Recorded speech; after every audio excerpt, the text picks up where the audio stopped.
It has been 12 years since the death of Fairbanks woman Mahogany Davis. No one has been charged with the crime since. The news center sat down with Davis's family as they still search for answers to so many questions. It's a parent's worst nightmare. There was blood all in the hallway, all on the walls. You know, nothing, it didn't look like the house had been torn up because there was no struggle. Mother's Day 2002, Rhonda Davis heard sirens scream past her South Fairbanks apartment. It was shortly before she recollects seeing her daughter, Mahogany Davis, and her then 3-week-old son. She sent them back to her Little Dipper apartment. It was there that Mahogany Davis was brutally stabbed, stumbled out the front doors where she was found by a passerby. She was later pronounced dead at the Fairbanks Memorial Hospital. I know she was gone, you know, so my question is that who and why?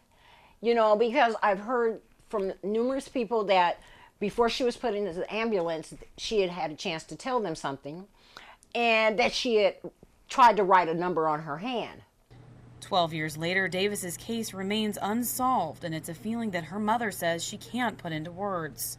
It's just devastating. It's just devastating. And especially to know that someone took her life.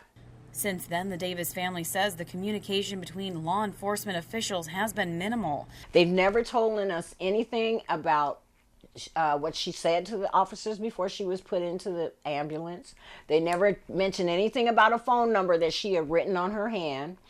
You know, they've basically just told us they have no lead. That lack of communication, according to the Davis family, is particularly frustrating, especially in light of recent events, and that includes other murders and a murder confession by Mahogany Davis's ex-boyfriend and father to her then infant son, William Holmes. Holmes recently implicated himself in a group of men in the 1997 murder of Fairbanks teen John Hartman.